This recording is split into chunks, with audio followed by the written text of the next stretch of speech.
की बात यह है कि बहुत वर्षों से जो राजनीतिक दल थे हमारे देश में, वो भी इसी मानसिकता के थे। उन्होंने भी इसी इतिहास को आगे बढ़ाया। जो किताबें पढ़ी हमारे बच्चों ने, हमने पढ़ी, बच्चों ने भी पढ़ी, हम भी पढ़े, मुझे लगता है हम सब ने पढ़ी। उन किताबों में क्या लिखा था, वो यही लिखा। तो समय आ चुका है हमारे माननीय प्रधानमंत्री जी के नेतृत्व में कि सही इतिहास को जानने का, सही इतिहास को पढ़ने का समय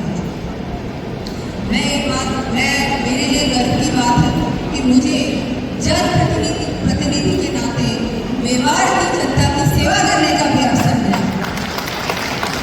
मैं बताना चाहूँगी, मैं गई जयपुर से, मुझे उसी समय टिकट मिला और उसी समय इलेक्शन था। मुझे कहा गया, पार्टी ने निर्देश दिया कि आपको जाके राज्यसभा से चुनाव लड़ना है।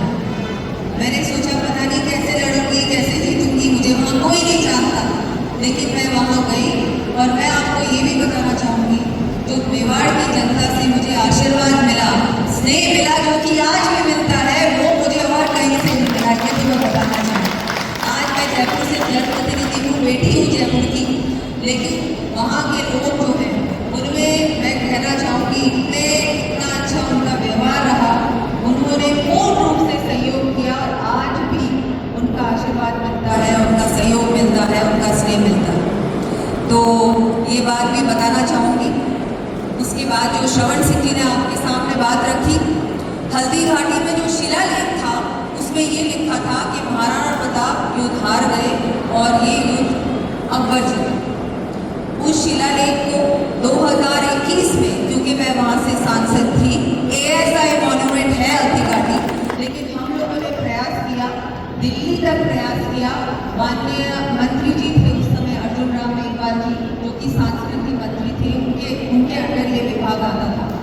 उस लेख को बदला और आज अगर आप हल्दी घाटी जाएंगे तो वहाँ लिखा है कि महाराणा प्रताप युद्ध जीते थे। मैं कहना चाहूँगी मेरे कार्यकाल की सबसे बड़ी उपलब्धि हो, और शायद किसी को पता नहीं है। मैंने आज सोचा मैं इस मंच के माध्यम से क्यों ना सच्चाई बताऊं लोगों को, क्योंकि लोग बहुत उल्टी सीधी चीजें बोलते हैं। सच्चाई पर बताने का सबको समय आ चुका है। मैं कम बोलती हूँ, लेकिन जब बोलती